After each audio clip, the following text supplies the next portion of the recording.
This call is now being recorded.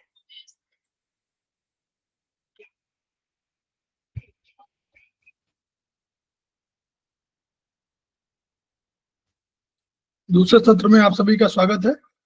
हमारे बीच में श्रीमती वर्षा श्रीवास्तव उपाध्यक्ष समवाय फाउंडेशन उपस्थित है, उनका स्वागत है। हमारे बीच में अनिल शर्मा जी उपस्थित है, उनका स्वागत है।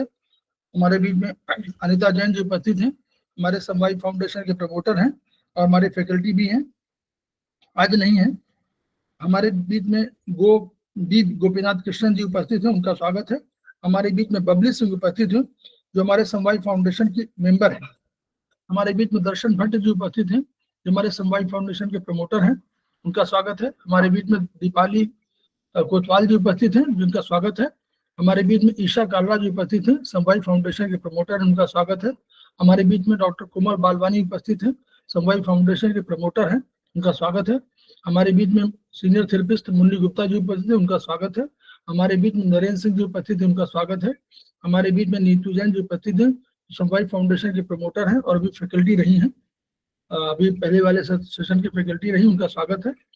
हमारे बीच में पुष्पा मोरे जो उपस्थित हैं, उनका स्वागत है। हमारे बीच में रीना वर्मा जी उपस्थित है, उनका स्वागत है। हमारे बीच में रीता गांधी जी उपस्थित है, उनका स्वागत है। हमारे बीच में शिखा कुमारी जी उपस्थित है, उनका स्वागत है। हमारे बीच में श्रवण कुमार जी उपस्थित है, सीनियर थेरेपिस्ट, उनका स्वागत है। हमारे बीच में सुधा पाठक जी उपस्थित है, समवाय फाउंडेशन के प्रमोटर है, उनका स्वागत है। हमारे बीच में सुशील कुमार जी उपस्थित है, समवाय फाउंडेशन के प्रमोटर है, उनका स्वागत है। अगर अन्य किसी ने ज्वाइन किया हुआ है तो उनका भी स्वागत है, उनका मैं नाम लेने से रह गया हूँ। हम लोग अभी चर्चा कर रहे थे परीक्षण BHD, ताकि इसके आधार पर हम लोग ये जान सके कि किस रोग में कैसे लक्षण आते हैं और उनके लिए हम लोग जो मॉडर्न साइंस है यानी एलोपैथ सिस्टम है वो कौन कौन सी चीजें तय करता है। हम उनके आधार पर अपने जो हमारा जो पैटर्न है, पैटर्न ऑफ डिजीज, चाहे आयुर्वेदिक में हो चाहे हमारा चाइनीज में हो, उन पर हम लोग चिकित्सा के लिए पॉइंट्स लगाते हैं, एक्यूप्रेशर पॉइंट्स। हम लोग अब चर्चा करने जा रहे हैं चाइनीज में ही योग दर्शन के आधार पर, जिस पर हम लोग पहले भी चर्चा कर चुके थे। पतंजलि योग शास्त्र,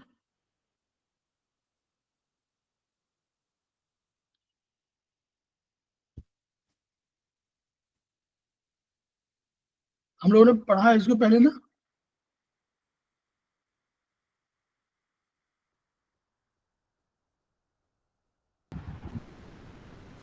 नहीं सर, हम लोग इसको पहले थोड़ा सा पढ़ चुके हैं।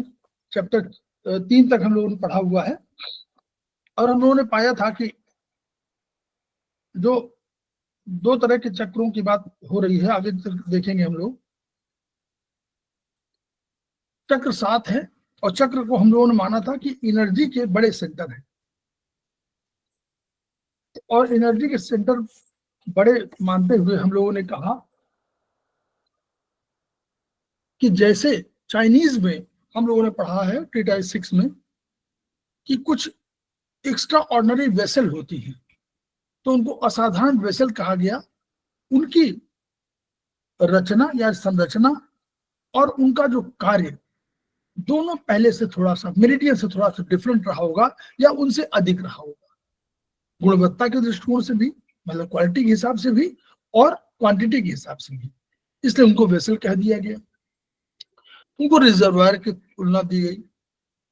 वैसे ही हम लोग चक्र की बात कर रहे हैं, चक्र उनसे भी अधिक एनर्जी वाले थे। ये आयुर्वेदिक एक्यूप्रेशर का कंसेप्ट है, आयुर्वेद में ये कहा गया है, यानी हमारे भारतीय दर्शन में ये कहा गया कि चक्र हमारे जो है वो अधिक प्रभावशाली हैं और उनमें ऊर्जा अधिक है। हम लोगों ने पहले उनमें पढ़ा, उनको कमल पुष्पों से तुलना की गई और कहा गया जैसे कमल पुष्प जैसे जैसे नीचे से ऊपर आता है, यानी जल से ऊपर आता है, वैसे वैसे उसकी एनर्जी बढ़ती जाती है। वैसे ही जो चक्र है अपने जैसे ही उनकी सीमाएं बढ़ती हैं, यानी नीचे से ऊपर आते हैं, वैसे वैसे वो अपनी ऊर्जा बढ़ाते जाते हैं। और इसलिए हम लोग मूलाधार से जहां 4 पेटल की बात किया था, वहीं हम लोगों ने कहा सहस्त्रार चक्र में 1000 पेटल है, पंखुड़ियां हैं, और ये पंखुड़ियां आकृति और उनके आकार को दर्शा रही हैं और उनकी ताकत को, उनकी शक्ति को, उनकी क्षमता को दर्शा रही है। अब चक्रों का आकार वर्गीकरण, इस पर हम लोग थोड़ा सा विचार करें, धीरे धीरे हम लोग आगे बढ़ते जा रहे हैं कि चिकित्सा में कैसे यूज करेंगे। तो इन्होंने कहा चक्रों की आकृति, किताब में कहा कि ये सब किताब जो है प्रोफेसर आरजू के बेसिस है, और बेसिस हमारा भारतीय दर्शन की चीजें हैं, और प्रोफेसर आरजू का जो अनुसंधान है उस पर बेस्ड उस शोध है। तो इन्होंने कहा कि चक्रों की आकृति कुछ गोलाकार होती है और फनल शेप होती है, जैसे कुप्पी होती है ना, फनल शेप होते हैं। तो फनल शेप होंगे तो इस रूप में होंगे कि उनके दो आगे और पीछे, जैसे हम लोगों ने पढ़ा है, हम लोगों ने पढ़ा कि स्पाइनल कॉर्ड में आगे की आकृति डिफरेंट होती है, पीछे की आकृति डिफरेंट होती है। ये हम लोगों ने पढ़ा, पहले देखा सेमेस्टर 2 में, कि जो उनके बाहर से जो अगर सपाट दिखते हैं तो पीछे की तरफ से उनमें स्पाइनस कुछ होते हैं 6-7। तो वैसे ही इन्होंने कहा कि गोलाकृति आकृति है, एक तो गोलाकृति से दिखाया गया है, चित्र में देखते जाइए, और एक फ्रंट और बैक उसका पोर्शन हुआ वो कुप्पी के आकार के हुए। अब इसको देखिए, दार्शनिक विचार है इसलिए समझते जाइए। द्वैत सिद्धांत क्या कहता है? कह रहे दो किसी वस्तु को देखने के दो पहलू हैं। अब हम जैसे चाइनीज ने कहा इन और यांग, हमने कहा प्रकृति और पुरुष, हमने भी तो कह दिया प्रकृति पुरुष, हमने कहा सामान्य और विशेष, हमने कहा नारी और पुरुष, हमने कहा अंदर और बाहर। ये सारे द्वैत सिद्धांत पे हैं। वो सिद्धांत कहां से? वो तत्त्वमसि, वो तुम। पहले एक सिद्धांत आया, उसने कहा कि मैंने कहा अहम ब्रह्मास्मि, मैं ही ब्रह्म हूं, यानी एक एंटिटी है, एक सत्ता है, ब्रह्मांड में एक सत्ता है, अहम ब्रह्मास्मि का ना तत्त्वमसि, वो तू है, तो यानी मैं भी हूं और तू भी है, तो दो सत्ताएं हो गई।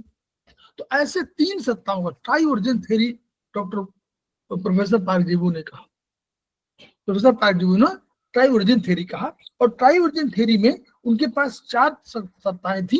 उन्होंने कहा है होमो, हेट्रो, न्यूट्रो एंड न्यूटो, और पांचवी सत्ता तो निरंकार ब्रह्म की सत्ता है। एनीवे, हम लोग उसको धीरे धीरे, क्योंकि फिलोसफिकल है इसलिए थोड़ा सा इसको समझना है। अब यही शाश्वत नियम चक्रों विषय में लागू होता है, इसलिए प्रयोग के आधार पर इनको संयुक्त कहेंगे या इंडिविजुअल कह देंगे। इंडिविजुअल भी इंडिविजुअल है, यांग इंडिविजुअल दो हो गए, इस तरह दो हों। अगर यूनिफाइड करना होगा तो एक ही से मुकाना काम चल जाएगा दोनों का, जैसे घर परिवार का होता है। वर्गीकरण देखिए, वर्गीकरण आता है, ये क्वेश्चन आता है इस पर, जो लोग सेमेस्टर 4 कर रहे हैं, वर्गीकरण आता है, समझ लीजिए। हम लोग क्या करते हैं, हम लोग लोकेशन के हिसाब से, जब दक्षिण भारत में बहुत से नाम अपने गांव के नाम पर होते हैं, बहुत से नाम अपने कुल के आधार पर होते हैं, बहुत से नाम गोत्र के हिसाब से होते हैं। तो वो वैसे ही हम लोग भी कहते हैं कि साइज के आकार पर, अगर साइज हम कहें, लोकेशन और साइज, देखिए साइज और लोकेशन, तो साइज अगर, तो साइज माने हमने कहा कि एक बड़ा चक्र है, तो हमने कहा मेजर चक्र, दीर्घ चक्र, बड़े चक्र, लघु चक्र, माइनर, बहुत सूक्ष्म, मिनी। तो हम लोग याद करने में बहुत सरल है, मेजर, माइनर, मिनी, ये हम लोग जानते हैं और प्रचलित भी है तमाम जो है ना। मिनी मिनी मिनी चीजें होती हैं, बड़ा मेजर होती है, माइनर होती है, तीनों चीजें होती हैं। तो उस पर हम लोग फिर स्थिति लोकेशन के आधार पर, अब लोकेशन माने अब वो अंदर है कि बाहर है। अंदर बाहर कंसेप्ट कहां से आया? चाइनीज कंसेप्ट भी देखिए, अब याद करिएगा। उन्होंने कहा, चाइनीज ने क्या कहा? चाइनीज ने कहा कि जो बाहर से ब्रह्मांड से ऊर्जा आती है वो सीधे नहीं जाती, वो एक, क्योंकि एक पराभौतिक रूप से ऊर्जा शरीर है, तो ऊर्जा शरीर आपके शरीर की रक्षा कर रहा है, इसी शरीर में आती हुई ऊर्जा तब अंदर जाती है, तो एक्सटर्नल हो गया ना। तो एक्सटर्नल, वहां भी इंटरनल एक्सटर्नल कंसेप्ट है, यहाँ भी इंटरनल चक्र जो अंदर है शरीर के अंदर, इंटरनल चक्र है, और जो बाहर चक्र है, बाहरी एक्सटर्नल चक्र है, उनको एक्सटर्नल चक्र कहा गया। फिर विविध आधार पर अन्य भी हमने देखा। रीजनल हमने देखा भाई, ये रीजन जैसे हमारे रीजनल डायग्नोसिस हम लोग कहते हैं कि रीजन में और अंदर जाए भाई, किस क्षेत्र को हो। हम कहते हैं कि हम इलाहाबाद क्षेत्र के हैं, तो हम इलाहाबाद क्षेत्र के, तो इलाहाबाद क्षेत्र हो गया ना। हम कहते हैं नहीं, हम तो जो है मेरठ क्षेत्र के हैं, तो मेरठ क्षेत्र हो गया। हम कहते हैं नहीं, बंबई क्षेत्र के हैं, तो बंबई क्षेत्र हो गया। ऐसे ही हमारे रीजनल चक्र जो रीजन के आधार पर होंगे, शरीर में ही है तो शरीर के जो रीजन होंगे उस पर। फिर लोकल चक्र जो स्थानीय, कहीं लोकल कहते हैं कि ये पॉइंट लोकल पॉइंट है। जैसे हम लोगों ने वहां देखा था digital point and local point. Chinese में क्या कहा, उन्होंने कहा कि नहीं, जब भी कभी पॉइंट कोई किसी में बीमारी आती है तो आपको उस मेरिडियन के लोकल पॉइंट पर जरूर आप कोई पॉइंट लगाइए। अगर आपको दिखाई दे रहा है कि आप ST10 के आसपास, स्टमक के 10 पॉइंट के आसपास आपको दर्द हो रहा है, तो स्टमक 10 के पॉइंट में मेथी मटर कुछ तो लगाइए ही लगाइए, तो वो लोकल पॉइंट हो गया। फिर डिजिटल पॉइंट की बात आई। फिर विविध चक्र, मिसलिनियस चक्र, अन्य रिसर्च होती है तो और भी चक्रों के डेवलपमेंट होता है। दीर्घ चक्र, लघु चक्र, सूक्ष्म प्रकाश, जाल। इन्होंने कहा कि नेटवर्क है। अब देखिए नेटवर्क समझिएगा इसको, फ्रंट से देखिए। फ्रंट में देखा है, उन्होंने कहा क्राउन चक्र। इसको क्राउन चक्र को हम लोग हिंदी में अगर समझें तो ये सहस्त्रार चक्र कहलाएगा। सहस्त्रार चक्र है था, सहस्त्रार। और ये पॉइंट कौन सा है, कोई बताना चाहेगा? CV20। CV20 is the point जहां पर आपकी चुटिया होती है। ठीक, चलिए। आज्ञा चक्र हमारा कहां पर हुआ, जिसको हम कहते हैं ना त्रिनेत्र, कहते हैं ना त्रिनेत्र, शिव का त्रिनेत्र। आज्ञा चक्र वहीं पर है। फिर हम लोग का थ्रोट चक्र। अब देखिए, अब जोड़ते जाएगा, अब इंडोक्राइन से जोड़िएगा, समझ में आ जाएगा आपको। थ्रोट चक्र गले पर हो गया। फिर ये फ्रंट सोलर प्लेक्सस, और ये प्लेक्सस और वहीं पर चक्रा, फ्रंट हार्ट चक्र और ये फ्रंट सोलर प्लेक्सस या चक्र कह दिया गया। और इसके बाद नेवल चक्र। ये नाम उस तरह के हैं लेकिन उनको नाम हम दूसरी तरह समझेंगे भी। नेवल चक्र नाभि का, और नीचे मूलाधार, इसको जिसको उन्होंने सेक्स चक्र कह दिया उसको उन्होंने मूलाधार कहा। तो मूलाधार, स्वाधिष्ठान, मणिपुर, अनाहत, विशुद्ध, आज्ञा और सहस्त्रार, ये हमारे नाम हो जाएंगे। साथ वही उसी को जस्ट बैक में शरीर का आगे और पीछे दो भाग है, इसको मत भूलिएगा। इसी रूप में इन और यांग है, यही इन और यांग चक्रों की परिकल्पना है। क्योंकि चक्र पैरेलल शेप है तो दोनों तरफ है, इधर भी है इधर भी है, ऐसे भी है, तो उधर भी है इधर भी है। जैसे स्पाइन दो तरफ है, आगे भी है पीछे भी है। तो जब हम कहते हैं कि अगर कोई भी afferent nerve, AFFERENT, afferent nerve जाती है तो हम कहते हैं कि वो बैक डोर एंट्री करती है, वो स्पाइन के पीछे से जाती है। और जब कोई मोटर नर्व यानी ऊपर से आदेश आता है तो हम कहते हैं कि वो एंटीरियर, जिसको हम बोलते हैं एंटीरियर माने फ्रंट, उसको बोलते हैं इफरेंट नर्व। इफरेंट नर्व आती है तो सामने के भाग से आती है। वैसे दो भाग यहाँ भी हो गए, इसको पीछे तरफ, कोई बस उसी से समझाने की आवश्यकता है कि दो भाग हो, शरीर के दो भाग हैं, आगे पीछे दोनों भाग। चक्र पूरे फैले हुए हैं, ऐसा मत सोचिएगा कि केवल एक जगह सीमित है, वो पूरी उनकी स्थिति है। वो दिखाई पड़े या दिखाई ना पड़े, इससे कोई मतलब नहीं। लघु चक्र, माइनर चक्र उन्होंने कहा। अब माइनर चक्र क्या कहा, देखिए ये माइनर चक्र है। अब आप अभी इनका सब डिस्क्रिप्शन ही देख लीजिए क्या है। माइनर चक्र कहाँ है, आप पढ़िएगा, हाथ में देखिएगा। हाथ में ये पॉइंट जो आ रहा है, ये कौन सा पॉइंट है? पेरिकार्डियम को कोई पॉइंट होगा, क्योंकि देखिए हाथ में चक्र है, पेरिकार्डियम को कोई पॉइंट होगा। बिल्कुल बीच कौन से मेरिडियन जाती है सामने, पेरिकार्डियम मेरिडियन। तो बिल्कुल पेरिकार्डियम मेरिडियन में P8 होगा, वो P3 हो जाएगा, वो H1 के आसपास। यहाँ पर एक्सेला में कौन सा पॉइंट होता है, H1, तो ये 3 पॉइंट वहां हो गया। इधर देखिएगा आप, वही आर्पिट वाला माइनर पॉइंट, ये सब मेजर। तो फिर इधर ये जीप ने स्टमक, ये स्टमक का पॉइंट होना चाहिए। हालांकि इधर थोड़ा सा साइड में दिखाया है, यहाँ जीबी मेरिडियन होगी, लेकिन गॉलब्लैडर वाली होगी, स्टमक मेरिडियन अंदर आएगी। ठीक है, तो ये अभी दिखा रहे हैं, बता रहे हैं वहां पर। और ये नीचे सोल वाला कौन, सोल में कौन सा होता है, एक ही बिंदु होता है सोल, बताइए जरा। K1 किडनी का यस K1 केवन, यस हाँ केवन हो गया। और ये देखिए पैर के पीछे भाग में यहाँ यूबी की मेरिडियन होगी, याद करिए कौन सा पॉइंट होना चाहिए? UV 54 54, very good. बस आप लोग बस यही समझना है, अगर ये समझ जाएंगे तो हम लोग ट्रीटमेंट अलग सरल है। अब देखिए वही है, इन्होंने कहा कि जो हमारे ये तीनों चक्र हैं ये पावर स्टेशन के की तरह हैं। जैसे हमारे पावर स्टेशन में आती है बिजली और फिर हमारे पास किसी सब स्टेशन में जाती है, फिर सब स्टेशन से हमारे किसी ट्रांसफार्मर में जाती है, फिर हमारे घरों में जाती है, ऐसे ही ये सब पूरा सिस्टम है कि वो कहीं से आ रही है, ब्रेन से आ रही है बिजली या कहीं से जा रही है और उन बड़े स्टेशन में आएगी, छोटे स्टेशन में आएगी और छोटे स्टेशन में आएगी। इसी तरह हमारे हैं तो जो चक्रों का आधार है, जब हम मिनी चक्र की बात करते हैं तो उनमें पावर कम होगी, दीर्घ चक्र की बात करते पावर अधिक होगी, उसी के आधार पर हम उसका नॉमेनक्लेचर किया गया है दीर्घ। तो ये वो हम लोगों ने भारतीय योग दर्शन में चक्रों और वहां देखिए अब इन्होंने एक थोड़ा सा एक डिफरेंशिएट कर दिया है, चाहे तो आप उसको जाने चाहे तो न जाने कोई नहीं। इन्होंने कहा चाइनीज मेरिडियंस में उन्होंने कहा केवल एक ही मेरिडियन सिस्टम को कहा, लेकिन मेरिडियन सिस्टम के साथ साथ उन्होंने कहा मेरिडियन सिस्टम भी है और उसी मेरिडियन सिस्टम में चाइनीज ने भी तो कह दिया, क्या कह दिया? कह दिया कि एक्स्ट्रा ऑर्डिनरी वेसल भी तो हैं। तो वो भी दो कंसेप्ट लेके चल रहे हैं। हम लोग क्या कह रहे हैं? हम लोग भी तो यही कह रहे हैं।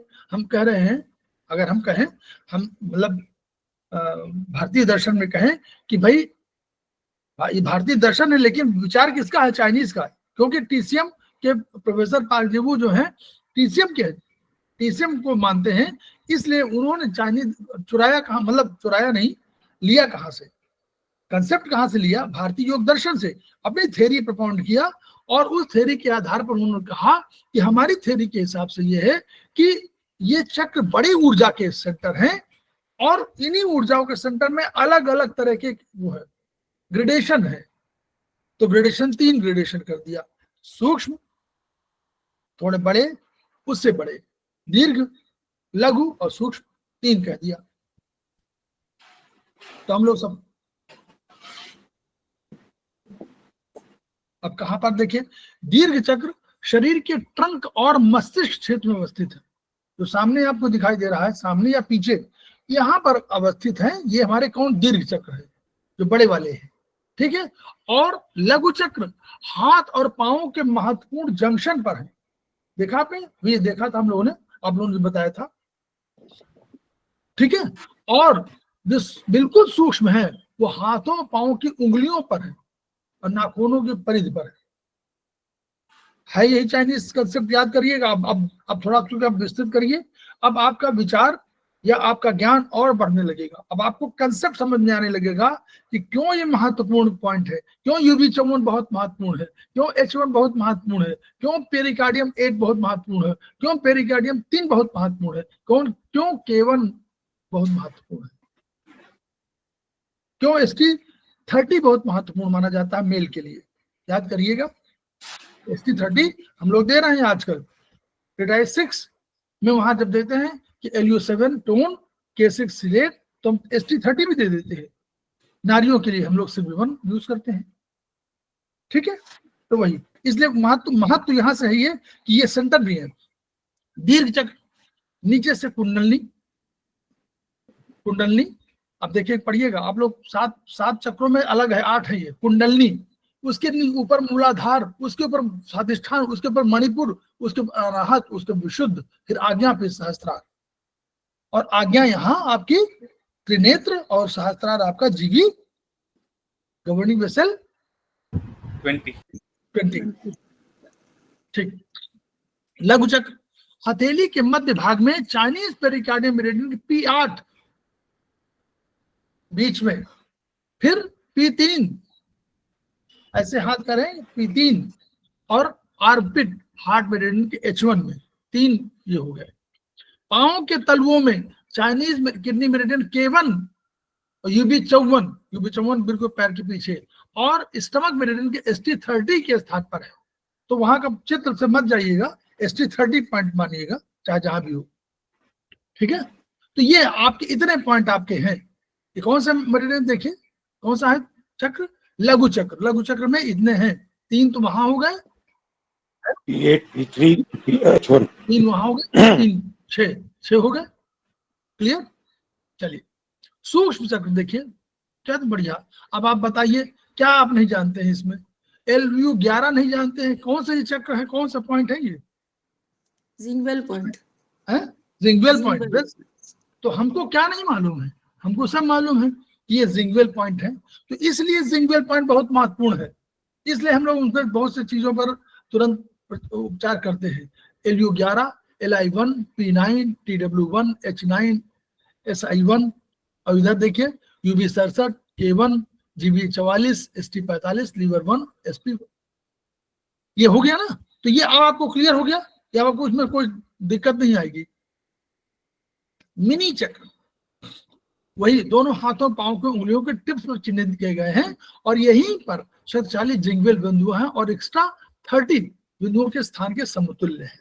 ये उन्होंने एक्स्ट्रा 30 पढ़ लीजिएगा, एक दिया गया था ना, वीडियो भेजा गया था शायद, उसमें होगा। तो अब इन आधारों पर ही हम लोगों को समझ में आ जाना चाहिए कि यह इसलिए भी है क्योंकि यहाँ चक्र भी है, इन्हीं जगहों पर चक्र भी है, इसलिए ये बहुत महत्वपूर्ण है। तो स्थिति आधार पर ये उन्होंने प्रोफेसर पागजीओ के आधार पर उन्होंने किया। ये अब इंटरनल चक्र का कंसेप्ट आप समझ लीजिए।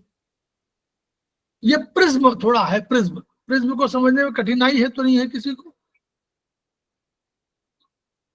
कई कोण का है इसलिए आपको लग रहा होगा, लेकिन है वैसे इधर से देखने पर वही है। तो आप ऊपर से देखिए, ये कौन से ये इंटरनल चक्र की बात कर रहे हैं, ये कौन सा एक्सिस है आप बोलिए?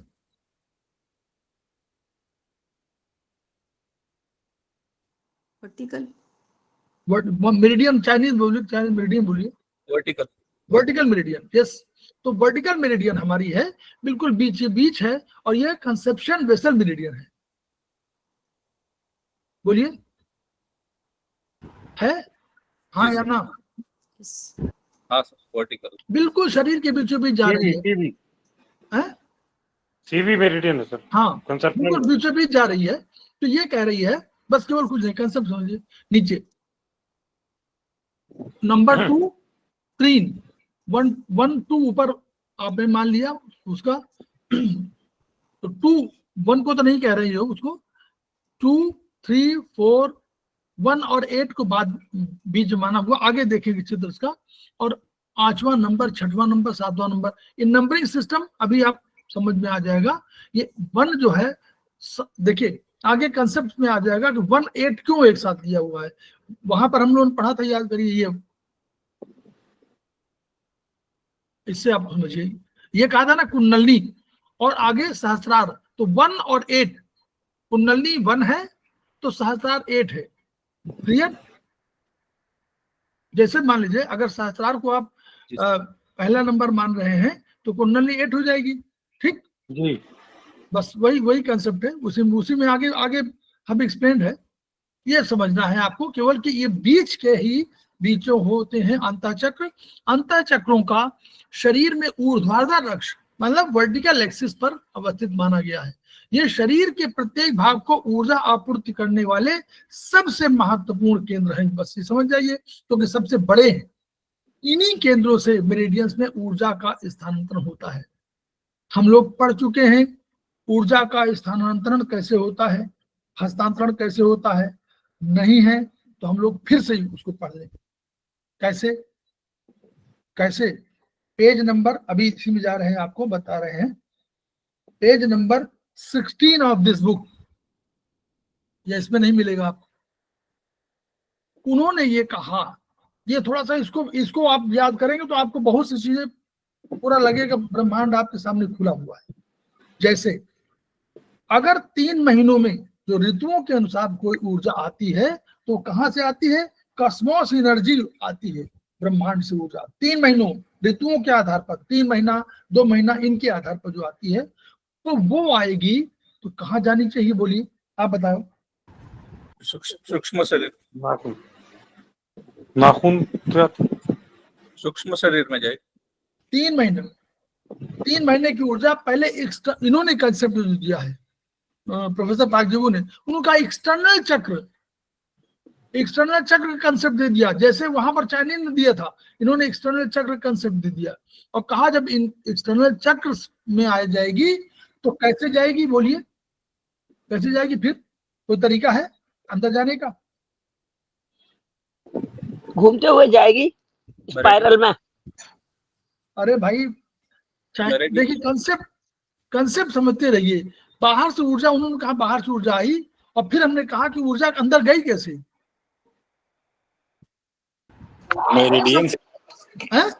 मेरिडियन से जाएगी। यस मेरिडियन ही तो है जो अंदर ले जा रहा है। यही तो बात कह रहे हैं कि उन्होंने कहा कि भौतिक शरीर के साथ ऊर्जा शरीर जुड़ा हुआ है और ऊर्जा शरीर में आई ऊर्जा तो कहाँ जाएगी? जाएगी तो किसी मेरिडियन मार्ग से अंदर से, तभी तो उन्होंने कहा मेरिडियन कंसेप्ट है ये। तो मेरिडियन मार्ग से ऊर्जा गई। अब मेरिडियन मार्ग से ऊर्जा गई तो प्रोफेसर पाकजीबू कह रहे हैं अब कि अब फिर वो इंटरनल चक्र में चली जाएगी। अभी तो एक्सटर्नल में थी, एक्सटर्नल चक्र में थी, मेरिडियन मार्ग में आई, फिर इंटरनल चक्र में चली गई। बस ये पाथ, जिसको पाथ बोलते हैं कंप्यूटर में, वो बोलते हैं। अब इंटरनल चक्र में जब चली गई तो उन्होंने एक नया कंसेप्ट दिया, कहा कि now there is a concept of core meridian. हम लोग वहां आयुर्वेद में अलग समझेंगे, मतलब भारतीय दर्शन में उन्होंने कोर मेरिडियन कहा कि now it will go to core meridian. Core meridian को हम मान सकते हैं कुंडलनी, मान सकते हैं सोलर चक्र, ठीक है, बस इतना समझ लीजिए, इसको मान सकते हैं। कोर मेरिडियन कंसेप्ट यही है। सुषुम्ना नाड़ी सुने होंगे कभी नाम, बजरणी, चित्रणी, ये जितनी नाड़ियों के नाम है, पिंगला पिंगला बोल पढ़े ना, वो नाड़ियां जो यस, जो नाड़ियों का कंसेप्ट है, ये नाड़ियां कोर मेरिडियन के रूप में आ रही हैं। अल्टीमेटली मॉडर्न साइंस के हिसाब से स्पाइनल कॉर्ड, ठीक। अब ये तो था चक्र पाथवे। जब हम बाहर से ब्रह्मांड से 3 महीनों के अंतराल में लेते हैं, फिर there is a concept of cosmic stem. Cosmic stem क्या है? नोट कर लीजिए कहीं जो लोग नोट रखे हों। कॉस्मिक स्टेम क्या है? जो 2-2 घंटे के बाद बोल रहे हैं ना, ब्रह्मांड की ऊर्जा आ रही है ऑर्गन में, उससे 4 घंटे में कॉस्मिक स्टेम है।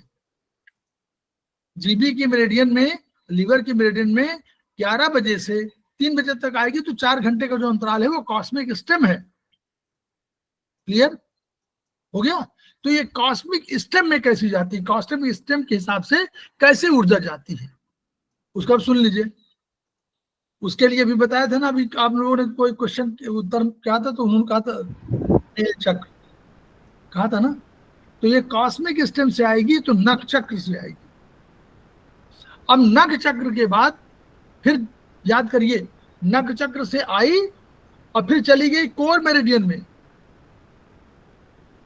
अब इसका पाथ भी देखिए, नख चक्र में आई और कोर मेरिडियन में चली गई, और कोर मेरिडियन में जाकर के फिर ये बगल में कौन है, इंटरनल चक्र, और इंटरनल चक्र से फिर आई, कहाँ चली गई, फिर एक्सटर्नल चक्र की ओर चली गई। बस फिर वो मेरिडियन के बाद अंतर चक्र से आज वो इंटरनल चक्र में आई, तो फिर वही मेरिडियन मिले और उनसे बाहर चलेगी बाहरी। ये अंतर आया, नख चक्र से आया सीधे आपके कोर मेरिडियन में, फिर आपके इंटरनल चक्रों में, फिर मेरिडियन में, फिर बाहरी चक्रों में। ये बाहरी चक्र माने शरीर की परिधि। क्लियर? ये याद रखिएगा, ठीक। ये पेज नंबर 16 में दिया हुआ है, आप पढ़िएगा। क्लियर? अब ये क्लियर हो गया तो आगे चलें। बहुत सरल है, देखिए बहुत कठिन नहीं है, हम बता रहे हैं इसीलिए धीरे विकास पूरा। तो अब इन्होंने क्या कहा, पहला जो अंतः चक्र कहा, इनका कंसेप्ट है सहस्त्रार बाह्य सोलर, इसको बाह्य सोलर कहा। आपको नाम को नोट कर दीजिएगा, आप देख समझ में आ जाएगा।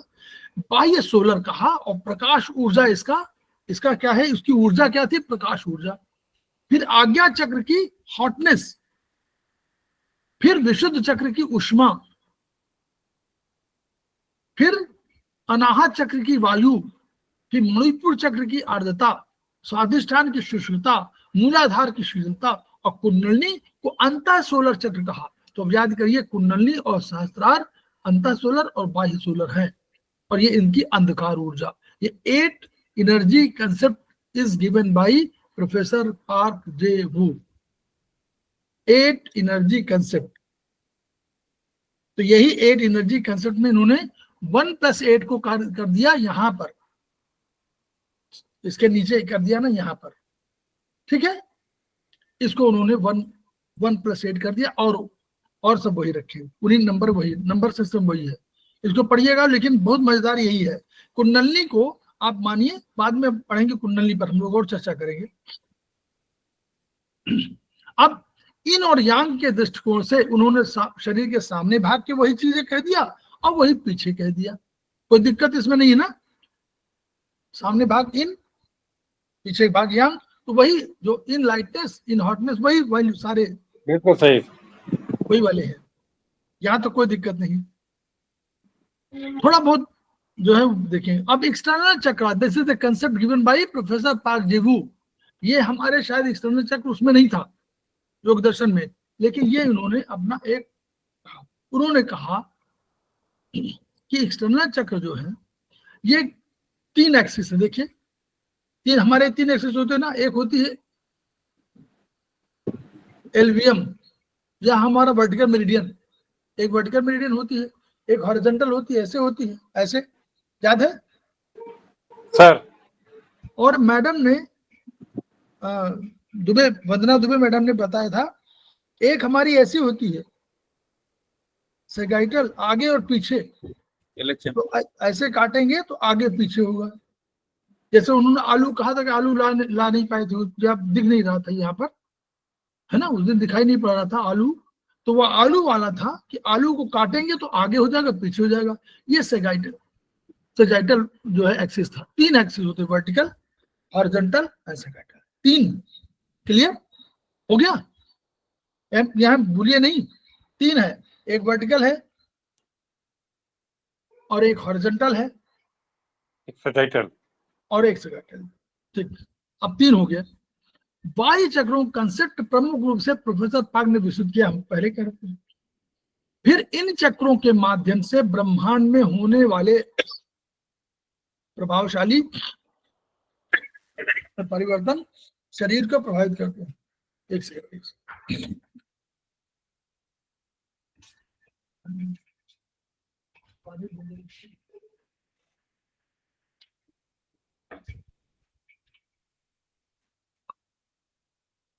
हाँ, ये प्लेक्सस, ये पहले कहा कि प्लेक्सस गैंग्लियन की तरह है। तो प्लेक्सस गैंग्लियन हम जानते हैं, प्लेक्सस या गैंग्लियन में कोई उनका नर्वस सिस्टम होगा और नर्वस नर्व्स कोई होंगी, और प्लेक्सस माने कई नर्व समूह हो जाएंगे, जाल होगा।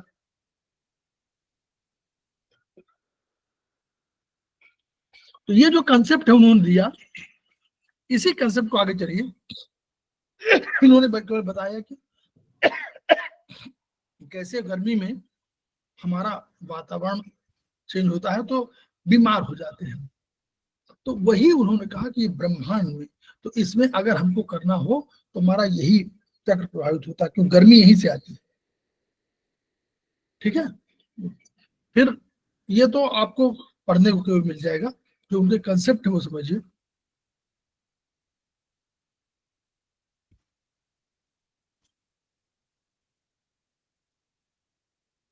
उन्होंने कहा कि जो महीनों के हिसाब से, ऋतुओं के हिसाब से जो ये ऊष्मा या ऊर्जा या आती, हॉटनेस है, हीट है, ड्राइनेस है, ये इन्हीं से बाह्य चक्र सबसे अधिक क्रियाशील होते हैं।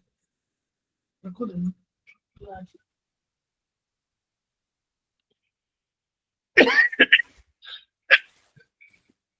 तो वो उन्होंने कहा ये जो है आपको इन पर, अगर हम बाह्य चक्रों पर ट्रीटमेंट करते हैं तो ये हमको ऋतुओं के संबंध में ट्रीटमेंट अधिक प्रभावशाली होता है। ये बाह्य चक्रों के बारे में कहा। तो उन्होंने कहा बाह्य चक्र है क्या?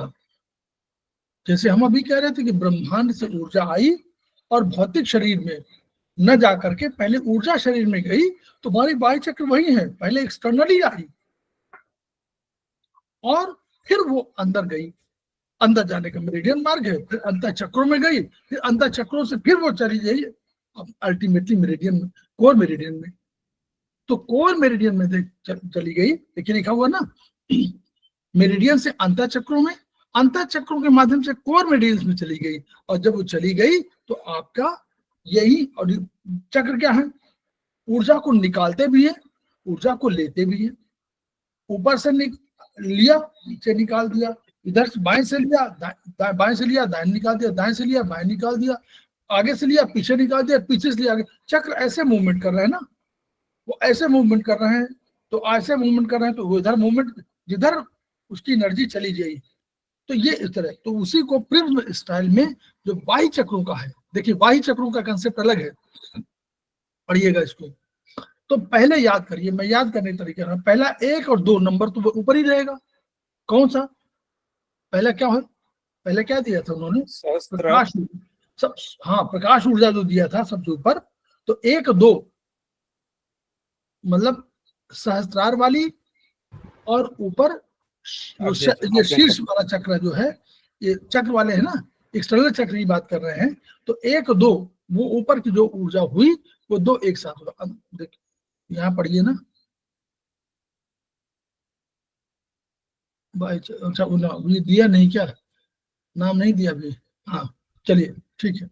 तो 1 2 ऊपर रह गए, 7 8 नीचे हो गई, जो अंधकार में और जो है शीतलता वाले जो है नीचे हो गए, ऊपर वाले जो है सहस्त्रार वाली हो गई, और प्रचंड उष्मा वाले हो गए। अब 2 अब देखिएगा, याद करिएगा, बाहरी मैं याद करने के तरीके बता रहा हूँ। ये कौन से चक्र है, कौन से चक्र में बात हो रही है हम लोग, बोलिए। एक्सटर्नल, बाहरी चक्र, बाह्य चक्रों में बात हो रही है। तो बाह्य चक्र, जो बाह्य चक्र माने ऊर्जा बाह्य चक्र वाली हुई ना, तो यार यांग हुई कि इन हुई, यांग।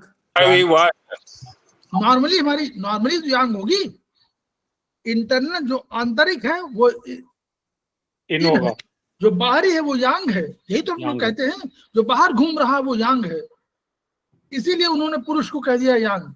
हेट्रो कहा कि वो जो घूम रहा है बाहर वो हेट्रो है, होमो है, वो घर में अंदर रह रहा है। नारी पुरुष उन्होंने नहीं कहा था, कंसेप्ट के हिसाब से हम लोगों ने माना। तो बाहर घूम रहा हेट्रो, तो ये हेट्रो फोर्स हुई, तो बाहरी से आई, तो ऊपर 1 2 हो गई नेचुरली। ये सबसे यांग ऊर्जा है, सबसे सर्वाधिक है, प्रभावशाली है। तो 1 2 आप ऊपर जो नंबर भी नाम आएगा अभी, 7 8 नीचे आ गई। अब हमको आगे ले जाना है 3 नंबर को, तो हमको किधर ले जाना चाहिए, वैसे जानना चाहता हूं। 3 नंबर किधर ले जाना चाहिए, 1 2 7 8 छोड़ दीजिए उनको। अब बचे हमको 3 4 5 6 को करना है। तो 3 याद रखिए, ये यांग ऊर्जा है, किधर जानी चाहिए पहले, हम आपको याद करने के तरीके बता रहे हैं।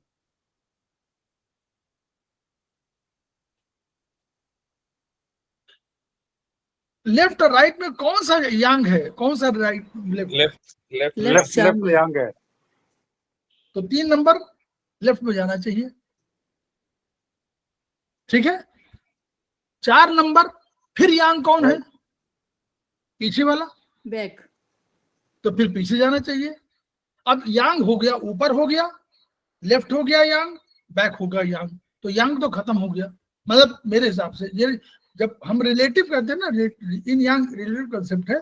ऊपर वाला अगर यांग तो नीचे वाला इन, लेफ्ट वाला यांग तो राइट वाला इन, पीछे वाला यांग तो आगे वाला इन, यही तुम कहते हैं। तो पीछे यांग जब हो गया, ऊपर यांग हो गया, लेफ्ट हो गया, पीछे हो गया, अब उसको आगे आ जाना चाहिए इन में, तो इन में आगे फ्रंट, फिर चला गया राइट इन, और फिर नीचे तो है 7 8 हो गया। देखिएगा, यही ऐसे आप इसको आप याद करिए। तीनों एक्सिस बताया है। सहस्त्रार चक्र, प्रकाश ऊर्जा और ये 1-2 दिया ना, प्रकाश ऊर्जा और शीर्ष टॉप प्रवर्त, ये कहाँ दिया इन्होंने? 2 ऊर्जा दिया, लाइटनेस और हॉटनेस ऊपर 1-2। अब जब 3 की बारी आई तो 3 क्या था? उष्मा। लेकिन वो आप उष्मा में देखिए 3 क्या था, कहाँ जाना चाहिए? लेफ्ट। लेफ्ट। फिर 4 कहाँ जाना चाहिए? पार्श्व में, क्योंकि वही तो बैक यांग है। अब जब यांग पूरा हो गया चारों, सहस्त्रार, शीर्ष, वाम, पार्श्व, 4 यांग पूरे, तो 4 इन रह गए, तो 4 इन तुरंत आगे ले आइए, ताकि फ्रंट वाला 3 है। फिर दक्षिण राइट चले जाइए और फिर नीचे चले जाइए, तल और होमो। क्लियर? याद करने के तरीके इसमें आपको पहले यांग लीजिए, लेफ्ट लाइए, पीछे जाइए, फिर आगे आ जाइए, फिर राइट आ जाइए, फिर नीचे। तो इन्हें चारों इन, तो इस तरह के इनको यांग चक्रों का या बाहरी चक्रों का, बाहर जो बाह्य चक्र जो, ये कंसेप्ट उन्हीं का है, इसलिए ये 8 एनर्जी सिस्टम दिया। खत्म हो गया क्या? मुझे लगता है ये चैप्टर खत्म हो गया। चलिए ठीक, अब हम लोग आगे चैप्टर में आते हैं। बहुत माइल्स टू गो, बहुत वो है। ठीक है, तो हम लोगों ने पढ़ा। अब ये तो वो है।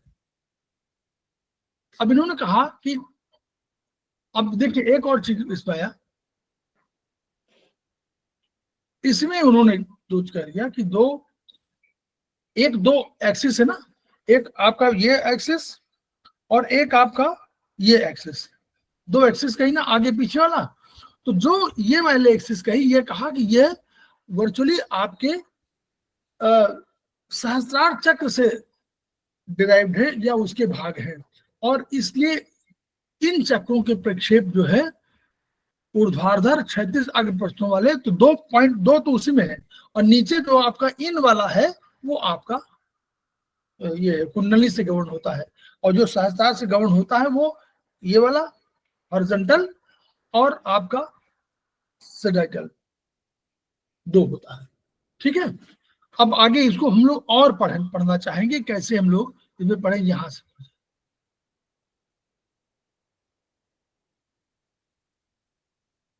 अब प्रोफेसर पार्क जिवो ने क्या कहा, इनको होमो और हेट्रो कहा।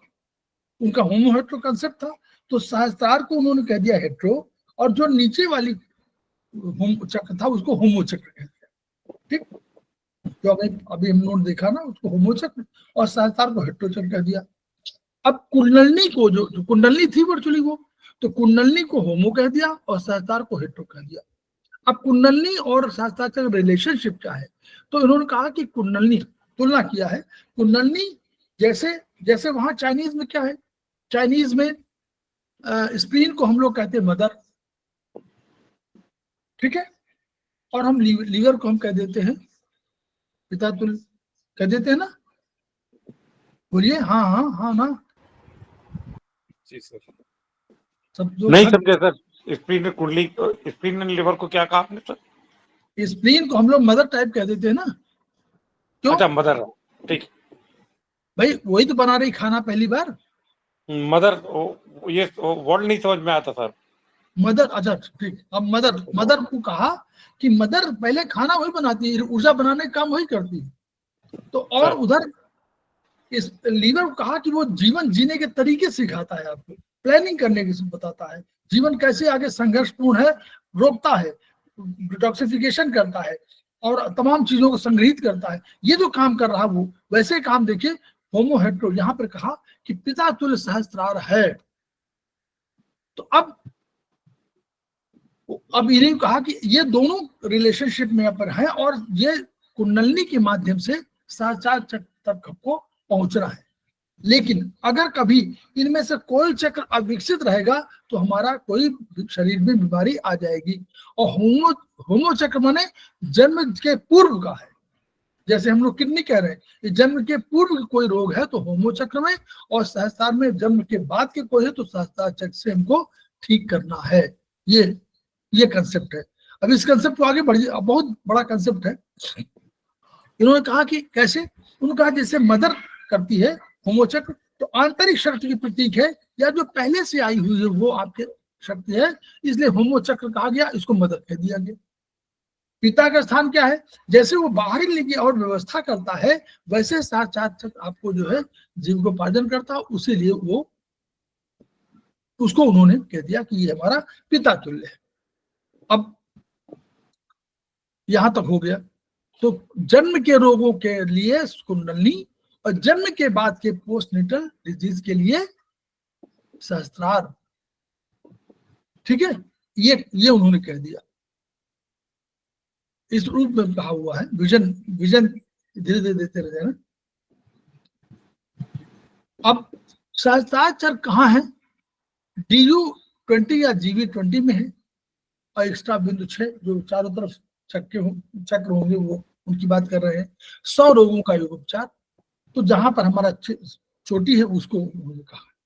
तो यहाँ कर मालिश करें तो भी आपको, यहाँ पर मालिश करिए यूं करके, और तो भी आपको जिसको बीपी लो, बीपी हाई ना हो, ऐसे को मालिश यहाँ पर आप पॉइंट ऐसे करेंगे तो भी आपको फायदा होगा। सवेरे की मालिश में सवेरे की उसमें कर लीजिए। और अगर आपको कहीं बहुत एनर्जी कम लगे तो उस पर पूरा हाथ रख लीजिए तो भी आपको एनर्जी मिलेगी, ये कहा गया इसमें। और सब तो वो डिस्क्रिप्शन है।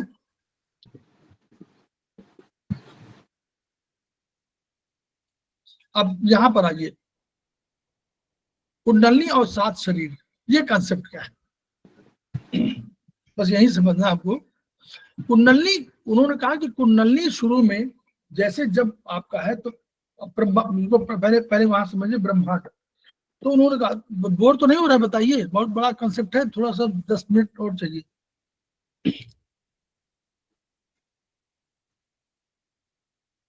10 मिनट और चाहिए इसके बताने के लिए पूरा, ठीक है जी सर। ठीक है सर।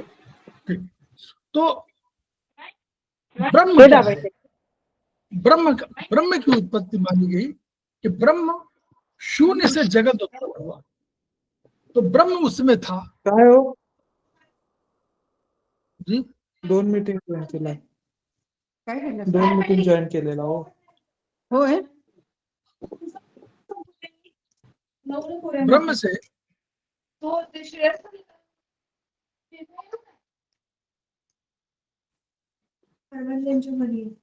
त्याला फोन करू काय, फोन कुठे उचलला?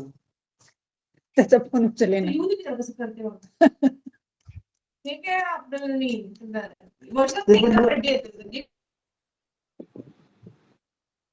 ब्रह्म से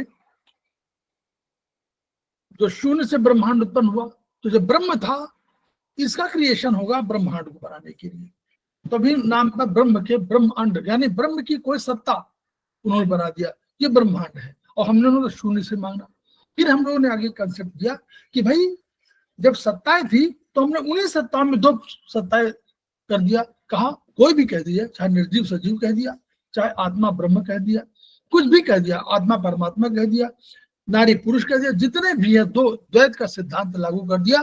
जैसे हम पहले कह चुके हैं कि जब कहा तत्त्वमसि तो कहा 2 सत्ताएं, एक मैं हूं, एक तू है। तो ऐसे ही ये पूरी सत्ताओं का खेल था। तो ये 2 सत्ताएं हुई, धनात्मक, ऋणात्मक, एनोड, कैथोड, जितने भी आप मानते हैं, इन फंक्शनल स्ट्रक्चर, सब 2 तरह के 2 सत्ताएं हैं। उन सत्ताओं के माध्यम से हम लोगों ने अपने पूरे उस सिद्धांत को, यानी ब्रह्म ने ब्रह्मांड उत्पत्ति किया, शून्य से उत्पन्न हुई, लेकिन ये भी 2 सत्ताओं के खेल हुआ और द्वैत का सिद्धांत लागू हुआ। ये उस स्वरूप की बात कर रहे हैं, ये जो फिलोसफिकल कंसेप्ट है। इन यांग वहां कह दिया, हमने प्रकृति पुरुष कह दिया, हमने सामान्य विशेष कह दिया। ये सारे जो कंसेप्ट है वो उस सत्ता के उसमें है। लेकिन फिर क्या आया कि जो कि शून्य से उत्पन्न हुई है, इसलिए प्रोफेसर पार्क जेबो ने कह दिया कि जैसे हमारे जगत में, हम लोग उसमें कह चुके हैं, जैसे जगत में हमारे यहाँ ब्रह्मा विष्णु महेश और एक ब्रह्म है, एक ब्रह्म अलग है, परमात्मा अलग है, और ब्रह्मा विष्णु महेश 3 सत्ताएं हैं। तो ब्रह्म को हमने अलग किया है, परमात्मा को, उसको उन्होंने एग्जिस्टिंग स्पिरिट कह दिया, हमने उन्हें परमात्मा कह दिया। फिर उन्होंने उसके बाद कहा उन्होंने कहा कि 3 सत्ताएं हैं, होमो, हेट्रो, न्यूट्रो, और एक कहा न्यूट्रो। न्यूट्रो माने जैसे हमने आत्मा कह दिया, और ये न्यूट्रो, होमो, हेट्रो, न्यूट्रो। होमो क्या है? होमो ब्रह्मा है, हेट्रो विष्णु महेश है, और न्यूट्रो विष्णु है। जगत का पालन कर रहे हैं वो विष्णु के रूप में है, वो हेट्रो के रूप न्यूट्रो के रूप में है, और न्यूट्रो के रूप में है एक समदर्शी के रूप में है, वो बस पूरे बिना असंपर्क भाव से सबको देख रहा है जगत के कामों के लिए, और परमात्मा ने क्रिएट किया हुआ है। तो वो जीरो से उत्पन्न हुआ, तो जीरो माने तम, जीरो माने तम, तम से उत्पत्ति हुई, तो तम से उत्पत्ति हुई वो बाहर चली गई। तो यानी 4 सत्ताएं थी, लेकिन वो ट्राई ओरिजिन कंसेप्ट दिया। क्यों? होमो, हेट्रो, न्यूट्रो कंसेप्ट हुआ। न्यूट्रो को उन्होंने कहा न्यूट्रो समदर्शी है, वो देख रहा है। तो वही कंसेप्ट यहाँ कहा ये वाले में, तो इस सिद्धांत को उन्होंने ट्राइंगल, ट्रिपल यूनिट और ट्राई ओरिजिन की संज्ञा दे दिया। ये उन्होंने प्रोफेसर पार्कजीव का कंसेप्ट है। उसी हमारे यहाँ 2 का सिद्धांत है, 3 का सिद्धांत है आयुर्वेदिक भारतीय दर्शन में। तो एक सत्ता भी है, 2 सत्ताएं भी है, 3 सत्ताएं भी। तो 3 सत्ताओं के बाद हमारी 4 सत्ताएं भी हैं। हम कहते हैं आत्मा भी है, परमात्मा, आत्मा परमात्मा दोनों एक है, इसलिए एक सत्ता 4 सत्ताएं। वही उन्होंने कंसेप्ट कहा था। तो ये उन्होंने कहा कि जो ये स्वरूप है, ये फॉर्म क्या है, ये मैटर वर्ल्ड का सूचक है, और जो एनर्जी है वो उसके अंदर इनहेरेंट कोई तत्विक रूप है, इनहेरेंट कोई एनर्जी फोर्स है, उसको सूचक है। तो यही उन्होंने कहा कि भौतिक है, एक मेटाफिजिकल है, एक फिजिकल है, एक मेटाफिजिकल है। एक दृश्यमान जगत में है तो वो दिखाई पड़ रही है, एक चेतना युक्त है वो दिखाई नहीं पड़ रही। तो इस रूप में उन्होंने मैटर को और ऊर्जा को अलग अलग रूप में फिजिकल और मेटाफिजिकल रूप में बांटा, और इसको हम लोगों ने भौतिक और पाराभौतिक, इसी को हम लोग कह रहे हैं। तो यानी एक आपके अंदर फॉर्म है और एक एनर्जी है। तो 2 फॉर्म और एनर्जी दोनों को जैसे मॉडर्न साइंस में कह रहे हैं, वैसे उन्होंने भौतिक और पाराभौतिक में कहा। ठीक। अब इन्होंने क्या कहा कि ऊर्जा जो है, ऊर्जा ये चक्र है, चक्र की ऊर्जा ही कंट्रोलर है। चक्र की ऊर्जा, सहस्त्रार चक्र ऊर्जा वो कंट्रोलर है। उस रूप में उन्होंने कहा कि यह जो चक्र की ऊर्जा है, अब कैसे पूरे कुंडली से और सहस्त्रार चक्र की ऊर्जा का हम लोग आकलन करेंगे, और कैसे उन्होंने कंसेप्ट डेवलप किया। तो कहा कि जब कोई भी सत्ता, कुंडली की सत्ता, देखिए कुंडली जन्म के समय कोई आई और उसने एक शक्ति आपको दे दिया। हम लोग किडनी मान रहे थे वहां चाइनीज में, यहाँ उन्होंने कहा कि कुंडली में हुई सत्ता हुई, और इसी कुंडली की वजह से, और इसने ही सब अपने सारे चीजों को, सहस्त्रार पिता तुल्य मान लीजिए है और माता तुल्य ये है, इन दोनों के रिलेशनशिप में हुआ। तो यानी ये ऊर्जा, कुंडली की ऊर्जा किसको मिल रही है? सहस्त्रार चक्र को। दोनों कॉम्बिनेशन में है, और दोनों कॉम्बिनेशन में एक ऊर्जा को धारण करके हुए और पूरे शरीर को चलायमान है।